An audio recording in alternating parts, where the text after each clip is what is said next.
UP में देखिए जरा योगी राज में क्या हो रहा है। बाकायदा बकरीद से पहले त्योहार आ रहा है, कोई माहौल खराब करने की कोशिश ना करे तो पुलिस सड़कों पर उतार दी गई है, फ्लैग मार्च कर रही है।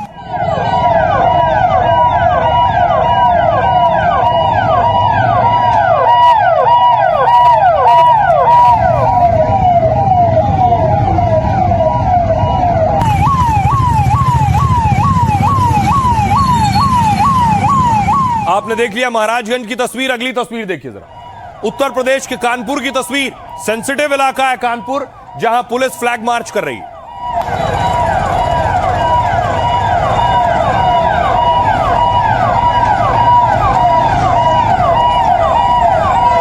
राज्य सरकारों की कोशिश यह है कि कानून व्यवस्था की स्थिति खराब ना हो किसी भी कीमत पर। हाँ, मैंने वीडियो ला दी पूरी। कानपुर की गलियों की तस्वीर आप देख रहे थे जहां पुलिस फ्लैग मार्च कर रही है। अब आपको ले चलते हैं हेमंत सोरेन के राज में झारखंड। खूंटी देखिए, दंगों से निपटने की अगर परिस्थिति हो जाए उससे निपटने के लिए पुलिस ने ड्रिल किया है।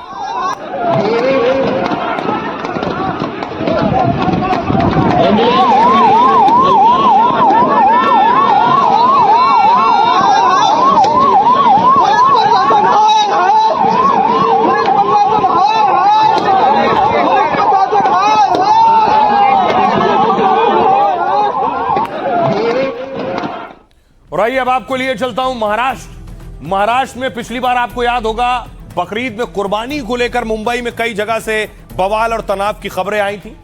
मुंबई में देखिए जरा पुलिस फ्लैग मार्च कर रही है, चप्पे चप्पे पर सड़कों पर पुलिस तैनात।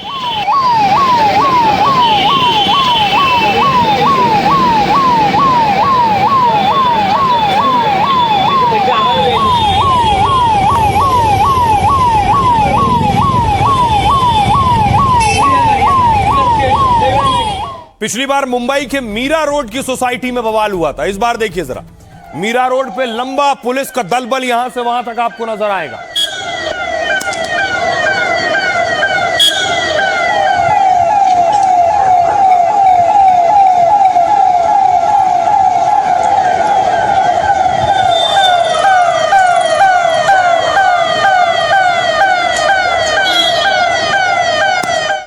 और बकरीद आई तो बयानों की बहार आ गई। मंत्री है सरकार में नीतीश राणे कह रहे हैं वर्चुअल बकरीद मनाइए।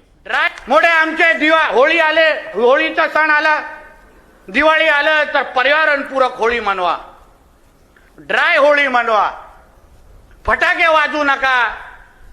मग आता जी बकरी येते आहे ना त्यांना सांगा जरा वर्चुअल बकरी करा, कापू नका बकरी। हा हिम्मत तुमच्यामध्ये? मोठे आमचे होळी आले, होळीचा सण आला, दिवाळी आलं तर पर्यावरणपूरक होळी मनवा, ड्राय होली मनवा। नीतीश राणे कह रहे हैं हमें होली पे कहा जाता है ड्राई होली मनाओ, तो हम कह रहे हैं बकरीद में वर्चुअल बकरीद मना लो। अब देखिए दिल्ली में भी सिक्योरिटी बढ़ा दी गई है। दिल्ली में पुलिस सड़कों पर गश्त कर रही है और बाकायदा चप्पे चप्पे की निगरानी कर रही है।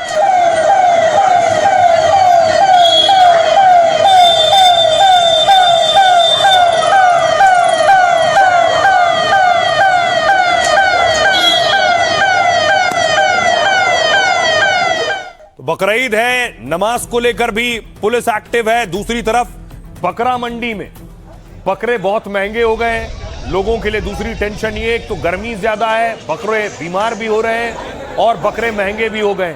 इस बीच एक तस्वीर आई, देखिए जरा यूपी से कौशाम्बी की तस्वीर है। बकरे से भरा ट्रक पलट गया, ट्रक पलटा है, इसमें बकरे भरे हुए थे। किसी तरह बकरों को निकाला गया और उसके बाद बकरों की लूट शुरू हो गई।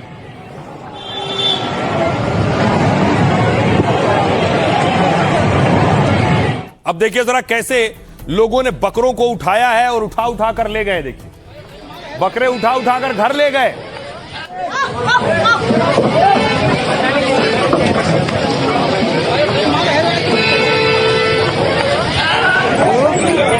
ये देखिए जरा जिसके हाथ में जो आया वो बकरा उठा उठा कर ले गया।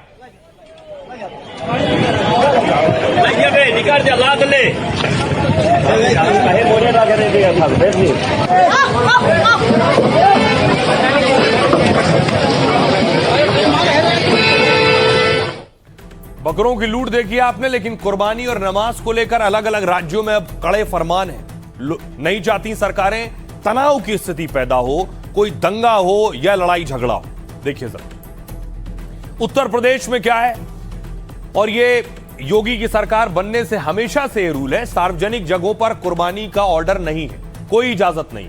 प्रतिबंधित पशुओं की कुर्बानी बिल्कुल ना हो। योगी ने कहा है कई जगहों पर भी, नई जगहों पर भी कुर्बानी की इजाजत ना दी जाए। सड़क या सार्वजनिक रास्ते पर नमाज नहीं होगी, परंपरागत स्थानों पर ही नमाज अदा की जाएगी। बकरीद पर कोई नई परंपरा शुरू ना की जाए।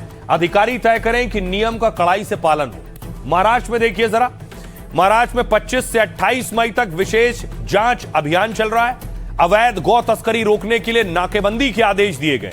बॉर्डर और खास रूटों पर कड़ाई से जांच की जा रही है। नियम तोड़ने पर अब गाड़ियां सीधे जब्त कर ली जाएंगी।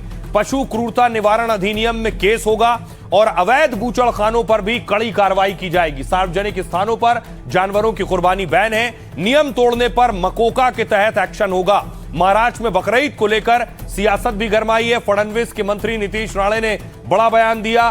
उन्होंने कहा हमें कहते हैं ड्राई होली खेलो, तुम भी वर्चुअल बकरा काटो, कंप्यूटर पर बकरे की फोटो रखकर वर्चुअल कुर्बानी दो। पश्चिम बंगाल में गौ हत्या कुर्बानी पर कड़े फरमान जारी हुए। गाय, बैल और बछड़ों की कुर्बानी पर बैन है। दूसरे जानवरों की कुर्बानी के लिए सर्टिफिकेट लेना होगा। बिना फिटनेस सर्टिफिकेट के बंगाल में पशु वध बैन है। सड़क किनारे, सार्वजनिक जगहों पर कुर्बानी बैन है। नियम तोड़ने पर 6 महीने की जेल और जुर्माना संभव है। दिल्ली में देखिए बकरीद पर गोवंश गाय की कुर्बानी गैर कानूनी है। बछड़ा और ऊंट की कुर्बानी पर पूरी तरह से बैन है। सार्वजनिक स्थानों पर पशुओं की खरीद बिक्री गैर कानूनी है। आइए अब आपको सुनवाता हूं, सुनिए जरा क्या कुछ कह रहे हैं सियासतदान। हमारे धर्म में गौ माँ को भगवान या माँ जैसे माना जाता है, तो उनकी भावना का हम कदर कर सकते हैं, तो हिंदुओं की भावना की कदर क्यों नहीं हो रही है? जो उधर भी होगा मौका भी लगाया जाएगा। मौका लिखा है उस जीआर में, मौका लगाया जाएगा, उसको जेल की हवा खानी पड़ेगी। आप तो वर्चुअल बकरीद मनाने की अपील कर रहे हैं, क्योंकि ड्राई होली मनाने की अपील की जाती है ना। दिवाली के वक्त फटाके नहीं मनाने के, बजाने की भी अपील की जाती है। ड्राई होली हो सकती है तो वर्चुअल बकरी ही जरूर हो सकती है। सरकार को बकरी ईद के पहले ही इस तरह की बातें सूझती है। मुझे बताओ ना, ये जो बोलते हैं गाय की मत करो, कौन कर रहा है गाय? हमारे काफ़ी मौलानाओं ने, काफ़ी हमारे स्कॉलर्स ने, मुस्लिम नेताओं ने तक कह दिया, मैं भी बोल रहा हूँ कि ये इशू है तो आप गाय को राष्ट्र पशु घोषित कर दो। हमें वर्चुअल नाम का कोई चीज़ ही नहीं है यार। इस्लाम में इतने बरसों से हम कुर्बानी करते आ रहे, फिर क्या सारे त्यौहार वर्चुअल ही करेंगे? बताओ मेरे को, क्या होली भी वर्चुअल करेंगे, दिवाली भी वर्चुअल करेंगे, और जितने फेस्टिवल है हमारे हिंदू भाई वर्चुअल करेंगे क्या? सब कंप्यूटर पे, इंटरनेट पे करेंगे क्या? ये नहीं होता। ये जो बोलते हैं इनका यहाँ पे खाली है दिमाग, खाली इनको खाली एक काम दिया है, जाओ नफरत फैलाओ मुसलमानों के खिलाफ। तस्करी के लिए परमिशन नहीं है। गौ माता का रक्षण करना हमारा कर्तव्य है और उस माध्यम से हमने गौ माता को राज्य माता का दर्जा दिया है। और कोई भी इंसान, कोई भी व्यावसायिक अगर इस तरह से गलत तरीके से अगर तस्करी करता रहेगा और गौ माता की हत्या करता रहेगा तो शासन के तौर पर हम किसी को बख्शेंगे नहीं। बुलडोजर क्या, उसके ऊपर भी अगर बड़ी कार्रवाई करनी पड़ेगी तो शासन के तौर पर हम करेंगे। कुर्बानी हमेशा से होती आई है, हमेशा से होती रहेगी। नीतीश राणे को कैसे समझाया जाए, किस तरह उनको इस्लाम का पाठ पढ़ाया जाए और कैसे उनको बताएं कि भाई इस्लाम में वर्चुअल का कोई फलसफा नहीं है। यहाँ वर्चुअल कुछ नहीं है, दिखावा नहीं, हवाई कोई बात नहीं। किसी की आस्था हो, गौ माता है, इसलिए उस आस्था का कद्र करना, उसकी इज्जत करना, उसकी हिफाजत करना हर भारतीय का फर्ज है। इसलिए इस विवाद में मुझे लगता है कि मैं भारत के मुसलमानों से ये कह सकता हूं कि आप ना पढ़ें। देखिए कुर्बानी को लेकर बहुत बवाल होता है, हंगामा होता है। अलग अलग राज्यों ने अलग अलग नियम बनाए हैं। आपको सऊदी अरब लिए चलता हूं। सऊदी अरब में कुर्बानी कैसे होती है? सऊदी अरब में सरकार ने देखिए स्लॉटर हाउस बनाए हुए, इस तरह से पूरे कवर्ड स्लॉटर हाउस होते हैं सऊदी अरब में। यहीं कुर्बानी होती है, यहीं लोग आते हैं, बकरा लेते हैं, कुर्बानी होती है और यहां से मांस लेकर घर चले जाते हैं सीधे। पूरे सड़क पर, चौराहे पर, गली में कहीं कोई खून नजर नहीं आता है। यह सरकार ने इंतजाम किए हैं लोगों की सहूलियत के लिए। इससे कोई तनाव की स्थिति भी पैदा नहीं होती।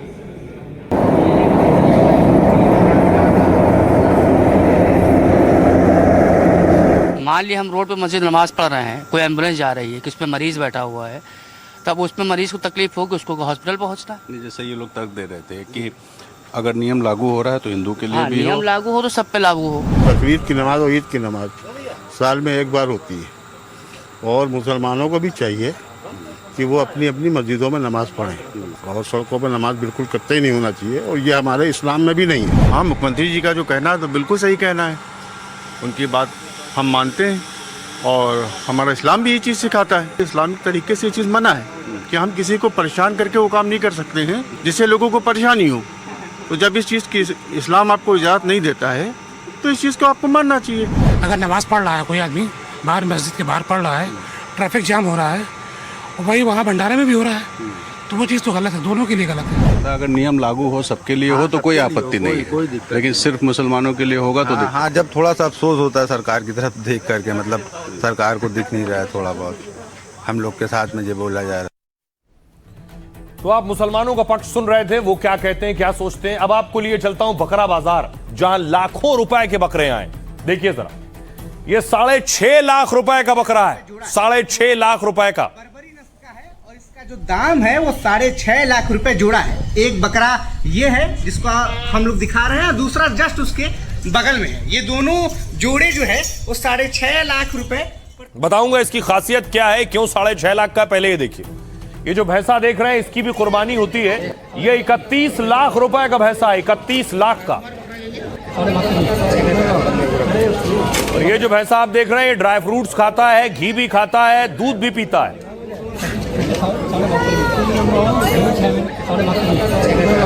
और आइए अब आपको बिहार लिए चलता हूं। बिहार में देखिए बकरों के दाम क्या चल रहे हैं। ये आप देख रहे हैं महंगा बकरा 1.5 लाख रुपए का बकरा है। बेचने वाले का दावा है कि इसके ऊपर अल्लाह लिखा हुआ।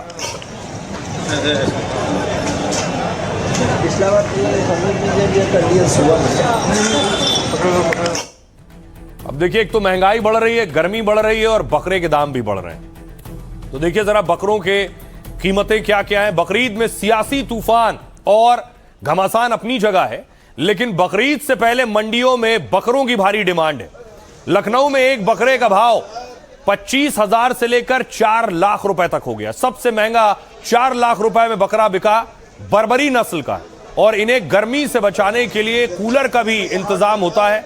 बर्बरी नस्ल के जो बकरे, इनकी डाइट में ड्राई फ्रूट और घी होता है, और इसके अलावा इन्हें देसी चना, गुड़ और फल दिया जाता है। बर्बरी नस्ल का जोड़ा मंडी में ये जो आप देख रहे हैं, ये लगभग 6.5 लाख रुपए में बकरा बिक रहा है। सुनिए जरा क्या कुछ कह रहे हैं लखनऊ में ये विक्रेता। एक ऐसा ही बकरा हमारे पास है जो बर्बरी नस्ल का है और इसका जो दाम है वो 6.5 लाख रुपए जोड़ा है। एक बकरा ये है जिसको हम लोग दिखा रहे हैं, दूसरा जस्ट उसके बगल में है। ये दोनों जोड़े जो है वो 6.5 लाख रुपए प्रति जोड़े बिकने को तैयार है। इनके जिस बकरी के साथ अभी आप खड़े हैं इसका रेट क्या होगा? सर ये जोड़ा है 4.5 लाख रुपए। ये 4.5 लाख जोड़ा। इससे महंगा भी कोई बकरा आपके पास है? इससे महंगा है हमारे पास, ये है बर्बरे। कौन सा है? की नसर होगी ये बर्बरे की। ये इसके दाम कितना होगा? ये सर 6.5 लाख रुपए जोड़ा। अब आइए आपको हापुड़ लिए चलूं। हापुड़ में बकरीद से पहले एक भैंसे की बहुत चर्चा है। हरियाणा से आए इस भैंसे का नाम है युवराज और इसका मालिक है आमिर। भैंसा युवराज के लिए 21 लाख रुपए तक की बोली लग चुकी है इस भैंसे की, लेकिन आमिर इसे 31 लाख रुपए से कम में बेचने को तैयार नहीं। आमिर अपने दमदार भैंसे के खानपान और सेहत का खास ख्याल रखते हैं। भैंस युवराज को रोजा 1 किलो रोज घी और ड्राई फ्रूट्स खिलाए जाते हैं और रोज करीब 2 घंटे तक इसकी मालिश भी की जाती है। सुनिए जरा क्या कह रहे हैं। 31 लाख का भाई कुछ है बटवा है, भैंसा है ये। 31 लाख का भाई कुछ है बटवा है, भैंसा है ये बटवा क्या का शौकीन है इसको शौकीन है, ड्राई फ्रूट का है, चुन्नी का है, भूसी का है, घी का है और दूध का भी है। दूध पीता है 5 किलो डेली का, सुबह शाम 5 किलो दोनों टाइम पीता है। घी वगैरह कितना खाता है? 1 किलो घी डेली का, 1 किलो सुबह 1 किलो शाम घी चाहिए। तो पटना की बकरा मंडी में भी 2 बकरों की बड़ी चर्चा है। उनमें से एक का नाम है धुरंधर। धुरंधर बकरे की कीमत देखिए जरा, 1,20,000 है। यह बकरा आजमगढ़ से लाया गया है। धुरंधर रोज चना, सेब, केला, गेहूं, बाजरा, काजू, बादाम जैसे फल और मेवे खाता है। पटना मंडी में अल्लाह नाम का बकरा भी खूब चर्चा में। अल्लाह नाम वाले इस बकरे की कीमत 1.5 लाख रुपए, भारी भरकम। बाकी बकरा ये 100 किलो से ज्यादा का है। वजनी ये बकरा रोज 5 किलो से ज्यादा दूध पीता है और चना, गुड़ और ड्राई फ्रूट की खास खुराक भी इसे दी जाती है। 2 लाख बकरा है, इस पर अल्लाह लिखा हुआ है। इसको कब से पोस रहे हैं आप? 3 साल भर हो गया। कितना दाम रखे हुए हैं इसका 1.5 लाख। 1.5 लाख क्यों, क्या खासियत है? इस पर अल्लाह लिखा हुआ है। इसके में क्वालिटी है भैया। अच्छा, देखिए 1,20,000 का ये। अच्छा, क्या क्वालिटी है और इसमें तो क्या खाता है ये चना का भूसी, खरी, भूसा सब मिक्स करके खाता है। उसके बाद पानी में इसको पिलाया जाता है, गुड़ पानी। अब देखिए, बकरा मंडी से निकलकर आपको लिए चलता हूं। आपने देखा हेमंता का एक्शन, योगी का एक्शन। अब आपको पश्चिम बंगाल के बाद असम लिए चलता हूं। असम में यूसीसी यानी समान नागरिक संहिता बिल पेश कर दिया गया है। आज ये वो तस्वीर है। माननीय मुख्यमंत्री डांगरिया विधेयकখন उत्थापन কৰিব পাৰিব। যদি অসমৰ মুখ্যমন্ত্ৰী হৈ মই উভতি আহিব পাৰোঁ ইউচিচি সদনত মই মোক যিমান বাৰে ৰখাই লওক। अब आइए आपको बताऊं, असम उन राज्यों में शामिल होगा जहां समान नागरिक संहिता लागू होगी, यूसीसी। हेमंता शर्मा ने एक देश एक कानून वाला यूसीसी बिल पेश कर दिया है। मतलब असम में भी सबके लिए एक जैसा कानून यूसीसी लागू होने वाला है। हेमंता ने चुनाव से पहले ऐलान किया था कि दोबारा असम का सीएम बना तो विधानसभा के पहले ही सत्र में राज्य में यूसीसी कानून लागू करूंगा। 3 दिन के अंदर हेमंता चर्चा कर इस यूसीसी बिल को पास कर सकते हैं। इस कानून के बनते ही असम में बहुविवाह पर कानूनी रोक लग जाएगी। कोई पहली शादी रहते हुए भी दूसरी शादी करता है तो 7 साल की जेल होगी। पहली शादी की अगर छिपाकर दूसरी शादी करने पर 10 साल तक जेल संभव है। सभी धर्मों में शादी के लिए एक न्यूनतम उम्र का कानून लागू होगा। लड़कियों के लिए शादी की उम्र 18 साल से बढ़ाकर 21 साल हो सकती है। शादियों और तलाक का पूरा रिकॉर्ड सरकारी दस्तावेजों में दर्ज होगा। पिता की संपत्ति पर बेटे और बेटी दोनों का समान अधिकार मिलेगा। लिव इन रिलेशनशिप में जो रहते हैं उनके लिए नियमों के साथ रजिस्ट्रेशन जरूरी होगा। हालांकि सरकार ने आदिवासियों को यूसीसी नियम से बाहर रखा है।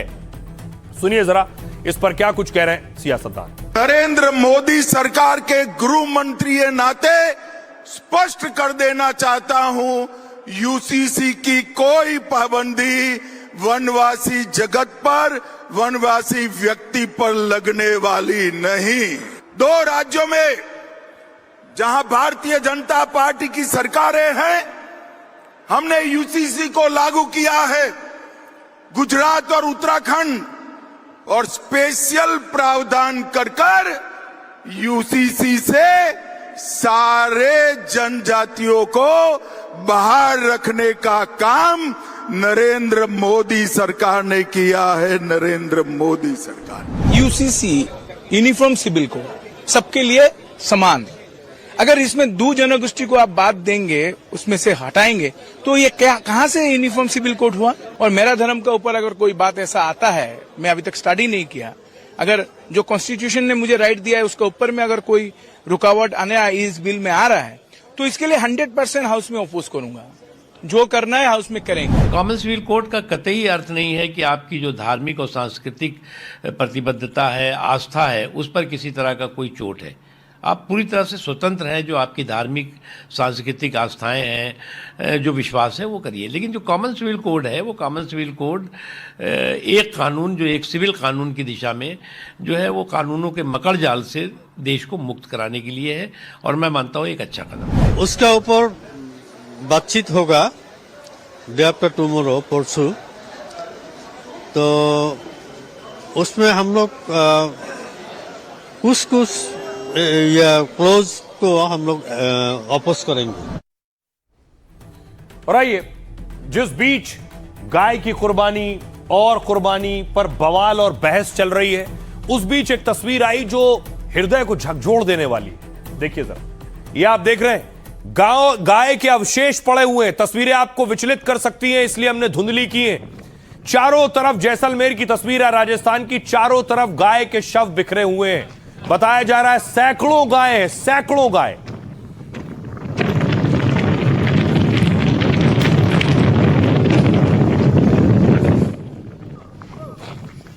और आइए आपको बताऊं कि ये आखिर गौ माता की हालत ये कैसे हुई।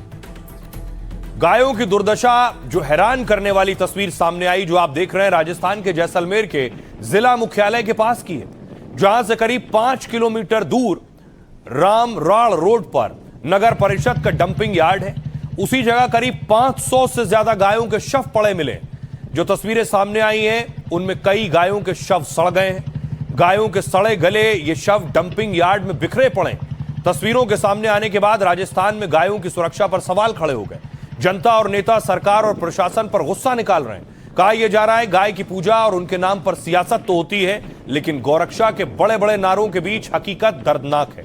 सोशल मीडिया पर गुस्सा बढ़ा तो प्रशासन हरकत में आया और जैसलमेर कलेक्टर ने मामले की रिपोर्ट तलब की है। नगर परिषद कमिश्नर ने भी ठेकेदार को नोटिस जारी किया है और मृत पशुओं का निस्तारण करने वाले ठेकेदार से जवाब मांगा है। लापरवाही उजागर होने पर ठेकेदार आनन फानन में एक्टिव हो गया। डंपिंग यार्ड में बिखरे गायों के शव को उठाकर निस्तारण यानी डिस्पोज करना शुरू किया है। जानकारी के मुताबिक वित्त वर्ष 2025-26 के लिए गोपाराम नाम के ठेकेदार को ठेका मिला। उसे मृत पशु उठाने, चमड़ा और हड्डियों के निस्तारण का ठेका करीब 18 लाख रुपए में दिया गया था। और उसके बाद देखिए उसने क्या किया है, सुनिए जरा लोग क्या कह रहे हैं। गौ माता की स्थिति को देखा जाए तो बहुत ही बुरे हाल है। यहाँ पर ऐसी स्थिति है कि आप अपने आंखों में देख भी नहीं पाओगे। और युवा जितने भी जैसलमेर के गौरक्षक है, जीव प्रेमी है, हम सब बढ़ चढ़कर इस आंदोलन में हम समर्थन देंगे। जैसलमेर के डंपिंग यार्ड में जो ठेकेदार होते हैं उनको वहाँ प्रॉपर डिस्पोजल करना होता है मृत पशुओं का, लेकिन कई बार इनके द्वारा लापरवाही बरती जाती है, वो बिखेर के चले जाते हैं छोड़ के। तो जब इस तरह संज्ञान में आया तो कमिश्नर साहब ने और जिला प्रशासन की टीम ने मृत पशुओं का तुरंत खड्डा करवा के निस्तारण करवा दिया। अब आइए आपको बताऊं कि जितनी भी शहरों में गायें हैं, अगर उनकी मौत हो जाती है तो उसके लिए नियम, कायदे, कानून है, ऐसे ही नहीं फेंक दिया जाता उन्हें। देखिए जरा क्या कायदे हैं, क्या नियम कहते हैं। गायों की मौत के बाद अंतिम संस्कार और निस्तारण को लेकर बहुत कड़े नियम है। केंद्र और राज्य सरकार के विभाग और आयोग इस पर काम करते हैं। एनजीटी और प्रदूषण नियंत्रण बोर्ड कहता है कि शव को खुले में ना फेंकें। खुले मैदानों, नदियों के किनारे या सड़कों पर फेंकना दंडनीय अपराध है। केंद्र सरकार ने नगरीय निकायों और पंचायतों की जिम्मेदारी तय की हुई है और आपको बताऊं कि उन्हें मृत पशुओं को उठाने और निस्तारण की व्यवस्था करनी होती है। निस्तारण वाली जगह के लिए प्रदूषण नियंत्रण बोर्ड की अनुमति जरूरी होती है। केंद्र की गाइडलाइंस के मुताबिक मृत गौवंश को आबादी से दूर ले जाना होता है। इन्हें जल स्रोतों और रहवासी इलाकों से दूर रखना है ताकि संक्रमण ना हो, इन्फेक्शन ना हो जाए कहीं। राज्यों में भी सरकार और स्थानीय प्रशासन के कई नियम होते हैं। राजस्थान में गाय के शव का सम्मानजनक और वैज्ञानिक निस्तारण जरूरी है। इसके लिए राजस्थान नगरपालिका और अधिनियम और पर्यावरण विभाग के भी नियम कायदे हैं। उसके मुताबिक गाय की मौत पर निकाय या पंचायत को सूचना देनी होती है। यदि कोई मृत गाय को खुले में फेंकता है तो 1 से 2000 तक जुर्माना है। शहर के बाहर ट्रेंचिंग ग्राउंड में मृत पशुओं के निस्तारण की व्यवस्था होती है। संक्रामक बीमारी से गाय की मौत हुई है तो लीक प्रूफ वाहन में ही ले जाते हैं। गौशाला में मौत पर निश्चित जमीन पर अंतिम संस्कार करना जरूरी है। इलेक्ट्रिक शवदाग्रहों में जलाते या जमीन में 4 से 5 फीट गहरे गड्ढे में दफनाते हैं। ये नियम है, लेकिन सवाल ये है कि कौन मान रहा है नियम, कायदे, कानून। अगर मान रहा होता तो 500 गायों के शव नहीं पड़े होते। सुनिए जरा क्या कुछ कह रहे हैं म्युनिसिपल कमिश्नर। जैसलमेर नगर परिषद द्वारा प्रतिवर्ष मृत पशुओं का ठेका दिया जाता है। शहर से जितने भी मृत पशु ठेकेदार ले जाकर के बड़ा भाग जो हमारा डंपिंग यार्ड है वहाँ उसका निस्तारण करता है। काफी दिनों से मृत पशु ठेकेदार द्वारा जो वहाँ मृत पशु ले जाए तो गए, पर वहाँ उसका निस्तारण समय पर किया नहीं, जिससे कि बड़ी संख्या में मृत पशु इकट्ठे हो गए थे। हालांकि डंपिंग यार्ड में मृत पशुओं का निस्तारण कल देर रात तक कर दिया गया है। आज मृत पशु ठेकेदार को उसका जो ठेका है निरस्त कर उसकी AMD राशि जब्त कर देंगे और भविष्य में उसको ब्लैकलिस्ट कर देंगे।